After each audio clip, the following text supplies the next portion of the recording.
How you respond to the concept I'm about to share with you will determine whether or not you have an ordinary life or an extraordinary life, whether you have a fantastic life or a very average life. And it is called the easy, hard paradox. Here's how it works. Life is hard no matter how you look at it.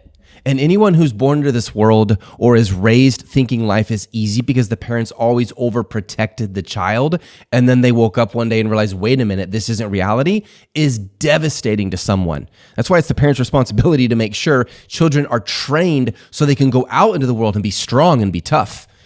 But you have two choices. You can either have it easy now and hard later, or you can have it hard now and easy later.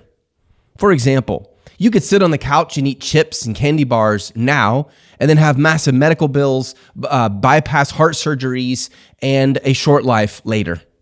Or you can choose to work out, be healthy, drink water, exercise, eat whole foods now, and then later enjoy a long life with your loved ones. This goes with marriage as well. You can have the hard part now and go through the fights and the arguments and figure out how you're going to work together, and then later enjoy a really amazing relationship. Or you can have it easy now, avoid conflict, and eventually it destroys your marriage. In fact, I met a guy just a few days ago who said that he and his wife never fought for over 20 years, and then one day she just left.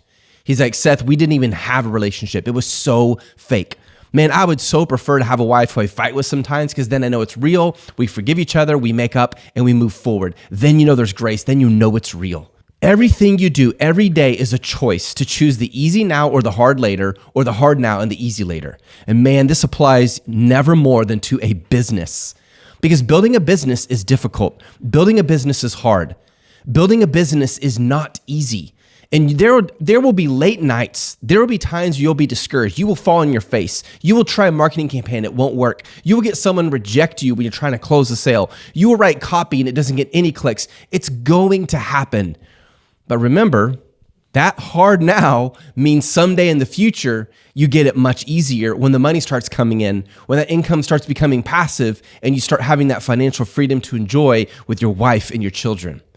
This concept I did not come up with, by the way. This concept was not created by Eric Hoffman, even though he coined it as the easy hard paradox. So thank you, Eric Hoffman.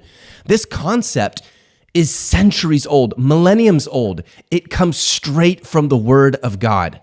Jesus himself said, if you want life, then you have to embrace death. If you want to receive, then you must give. If you want to win, then you must be willing to lose. There's this delayed gratification mindset that is at the core of following Yeshua of Nazareth. And no one personified this better than Jesus Christ. How so? Because when he came to this earth, he left a perfect place in total glory and splendid majesty and joy and communion and fellowship with the Spirit and the Father. And he came down to earth. And even though he personally never sinned, he felt the effects of sin. He got sick. He got tempted to sin. He got discouraged. He felt physical pain. He saw and witnessed death. He saw people betray each other. He felt that. And then to really bring this all the way, he put all of that upon himself so that you and I could be forgiven. And he didn't just suffer physical torture on a cross. He suffered the wrath of God poured out upon him in our place. That is the love of Jesus Christ. When he was willing to have it hard now so we could have it easy later, there is no greater love in the world. No greater love in the world than this, that a man lays down his life for his friend, which is exactly what Jesus Christ of Nazareth did.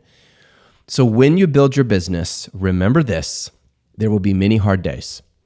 There will be many days where you feel like giving up. But let me remind you, there are other people, other competitors out there who are also dealing with the same problems. You are not alone.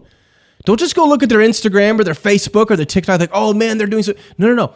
They have to go through hell to succeed. And here's the question. Will you keep going even when it hurts? Because man, that is when the character develops. That's when the resilience grows. And that resilience is the kind of strength you're going to need when you are wealthy so you can manage it wisely and humbly as a steward of the King of Kings. If you want more content like this, just click the link below.